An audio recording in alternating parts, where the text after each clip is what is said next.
Imaginen por un segundo la clásica escena de un tribunal. Ya saben, pilas y pilas de expedientes sobre las mesas, un ambiente de formalidad absoluta y personas expertas tomando el estrado.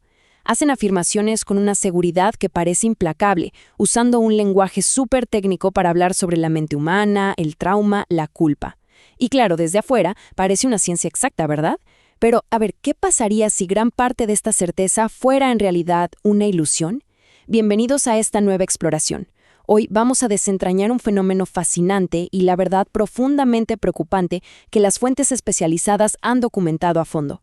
Un fenómeno donde el verdadero método científico a veces es reemplazado por simples accesorios técnicos. Es hora de prender las luces y ver qué hay detrás de lo que se conoce como el teatro forense. Bueno, nuestra hoja de ruta para este análisis es la siguiente. Primero, el teatro de la certeza. Segundo, la economía del cierre. Tercero, los vicios de la prueba. Cuarto, el salto inferencial. Quinto, indicador, evidencia y rastro. Y cerraremos con las evaluaciones sin teatro. Entremos de lleno. Sección 1. El teatro de la certeza. La ilusión del rigor. Fíjense, para entender todo esto, el enfoque no debe estar en atacar a los profesionales de la psicología, para nada, sino en observar la tremenda presión sistémica a la que se enfrentan. Y esto nos muestra de una forma brillante lo frágil que puede ser el sistema judicial. Ante un dictamen que en papel se ve perfecto, lleno de instrumentos, escalas y antecedentes médicos, basta con hacer una sola pregunta para que toda esa solidez empiece a temblar. ¿Qué dato específico permite pasar de este resultado a esa conclusión? Esta es la gran pregunta que rompe toda la fachada. Porque piénsenlo, si no podemos trazar el camino exacto desde la fuente de información hasta la conclusión final, estamos ante un problema monumental. Y esto nos lleva justo a la definición central de este fenómeno. El teatro forense ocurre básicamente cuando el acto técnico se convierte en un sustituto de la razón. O sea, hay entrevistas, hay baterías de pruebas psicológicas, hay observaciones, todo el montaje está ahí. Pero falta lo más importante. No existe una arquitectura lógica que integre todo eso para explicar el porqué. Los exámenes y toda esa jerga técnica dejan de ser verdaderas herramientas de investigación y se vuelven, simples accesorios de escenografía para fabricar una certeza artificial frente a un juez. Es un poco como creer que con solo ponerse una bata blanca en un estrado, tu opinión ya se convierte mágicamente en un hecho científico irrefutable. Esta frase de las fuentes literalmente da en el clavo y resume todo el problema. Acumular documentos, llenar un montón de formatos y sumar pruebas no es lo mismo que hacer una investigación que se pueda rastrear. El sistema actual a menudo permite que todos estos actos técnicos simplemente se apilen en una carpeta. Y al final, la forma impecable en la que se presenta el documento terminó ocultando el hecho de que el método deductivo real, el análisis profundo, brilla por su ausencia. Pasemos a la sección 2, la economía del cierre. La presión por concluir.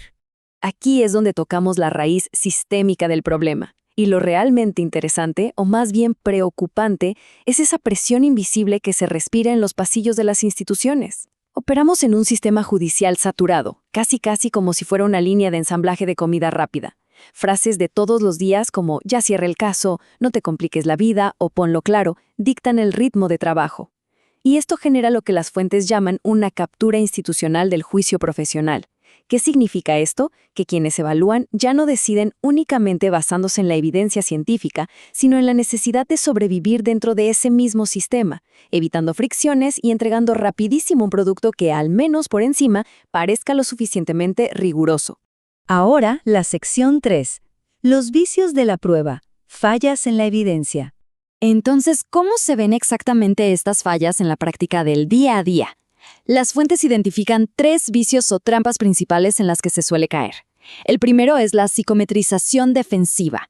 Suena complejo, pero es simplemente usar pruebas psicológicas de forma masiva solo para crear una apariencia de objetividad y así proteger al profesional de posibles críticas. El segundo es usar un diagnóstico clínico como si fuera la explicación absoluta y total de un delito. Y el tercero, aplicar técnicas de una entrevista clínica tradicional en un contexto legal, pero sin hacerle la adaptación necesaria. Vamos a desempacar un poco más estos dos últimos porque son clave. Comparemos estos dos mundos, porque mezclarlos es peligrosísimo. Una entrevista clínica normal, la que tendrías con tu terapeuta, busca la sanación. Confía ciegamente en tu narrativa emocional y busca crear empatía. Pero ojo, La entrevista forense es otro animal completamente distinto. Exige neutralidad estricta y trazabilidad. Si un experto se lleva esa mentalidad clínica, compasiva y de sanación directamente al ámbito legal sin ajustarla, crea una falsa alianza y se corre el tremendo riesgo de confundir la coherencia narrativa o emocional de una persona con la verdad histórica de los hechos. O peor, asumir que porque alguien siente una emoción profunda, un suceso legal automáticamente ocurrió tal cual. Es un error metodológico que literalmente puede costar libertades o, por el otro lado, dejar a verdaderas víctimas totalmente desprotegidas. Y esto nos lleva a una de las distinciones más críticas de todo este análisis: confundir compatibilidad con causalidad. Hacer esto genera conclusiones verdaderamente abusivas en los tribunales. A ver, encontrar síntomas de ansiedad o trauma en alguien significa que su estado actual es compatible con haber sufrido violencia. Hasta ahí todo bien, pero de ahí a saltar y afirmar de forma categórica que esos síntomas son la prueba absoluta y directa de que un acusado en específico cometió ese delito, hay un trecho gigantesco. Porque para probar causalidad, el método exige descartar todas, absolutamente todas, las demás posibles alternativas en la vida de esa persona que pudieran haberle causado esa ansiedad. Pasemos a la sección 4, el salto inferencial, la brecha en la lógica. Precisamente esa confusión entre compatibilidad y causalidad nos presenta al gran villano de este colapso metodológico, el famoso salto inferencial. Imagínense esto como un abismo gigante. De un lado del abismo tienes un dato duro. Digamos, una persona saca un puntaje súper alto en un test de ansiedad. Y del otro lado del abismo está la conclusión legal que el juez quiere escuchar. El delito denunciado efectivamente ocurrió. Bueno, el salto inferencial pasa cuando la evaluación brinca directamente de un lado al otro, así, en el aire, sin construir los pilares lógicos en medio. Se ignora por completo el contexto general, el historial previo de la persona y cualquier otra explicación alternativa para esa misma ansiedad. Y la cosa es que este salto inferencial se alimenta de un falso dilema. Muy a menudo, el sistema espera que los profesionales de la psicología actúen como una especie de polígrafo humano, dictaminando si le creen o no le creen a la persona que están evaluando. Pero, francamente, esa no es la función de la psicología forense. Limitarse a ese juego de te creo o no te creo nos hace daño a todos. ¿Por qué? Porque la credulidad automática frena la investigación real y, por otro lado, la sospecha generalizada revictimiza a las personas. El deber de un experto forense no es emitir certificados de verdades históricas, sino documentar el funcionamiento psicológico con el mayor rigor posible. Llegamos a la sección 5. Indicador, evidencia y rastro, la ruta de control. Ahora, para no quedarnos solo en el problema y pasar a la solución, las fuentes proponen una secuencia metodológica de 3 pasos que es brillante para ponerle un freno a este teatro. Paso 1. El indicador. Digamos que alguien llora durante una entrevista. Eso es solo una señal inicial, algo que abre una hipótesis, nada más. Paso 2. La evidencia. Aquí el experto tiene que contrastar ese llanto con antecedentes, con testimonios u observaciones que se puedan verificar. Y paso 3. El rastro. Dejar una huella documentada de exactamente cómo se analizó esa información. Obliga al profesional a justificar cada afirmación, cerrándole la puerta en la cara a esos saltos lógicos al vacío que mencionábamos antes.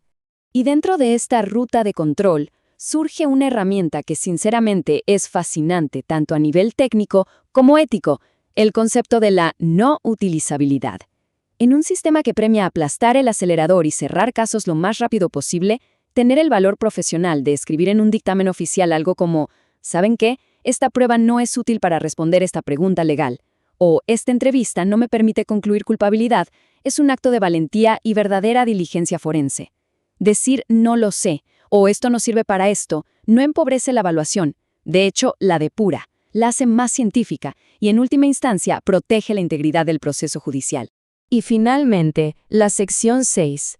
Evaluaciones sin teatro. La arquitectura de la verdad. Si logramos quitar toda esta escenografía y las ilusiones de certeza, ¿cómo se ve realmente una evaluación sólida y basada en evidencia? Bueno, el secreto está en la edición crítica del lenguaje. Miren el contraste en estos ejemplos. Una frase fuerte, como decir, presenta daño derivado de la agresión, suena espectacular, súper contundente en un tribunal, pero excede lo que el método científico realmente puede probar. En cambio, una frase sostenible como presenta afectación compatible con la exposición a violencia, puede parecer, no sé, menos dramática, pero tiene un valor probatorio inmensamente superior. ¿Por qué? Porque reconoce sus límites. Te dice exactamente hasta dónde llega la ciencia y dónde tiene que comenzar el trabajo de investigación de los jueces y fiscales. Y así llegamos a nuestra reflexión final, con una cita que encapsula todo lo que hemos explorado. La autoridad de la psicología forense no proviene de la seguridad del lenguaje, sino de la trazabilidad del razonamiento. La verdadera autoridad no necesita sobreactuación. La justicia en nuestra sociedad no debería depender de qué tan rotunda o dramática suene una conclusión en el estrado, sino de la capacidad absoluta de rastrear esa conclusión paso a paso hasta su evidencia más básica. Esto nos deja con una pregunta súper importante para todos los que interactúan o confían en el sistema legal. ¿Estamos listos para soltar la cómoda ilusión de las respuestas fáciles y rápidas y empezar a exigir el incómodo pero necesario camino de la verdadera trazabilidad? Porque es justo ahí, y solo ahí, donde empieza una justicia real, una que verdaderamente proteja a las víctimas y evite condenar a inocentes.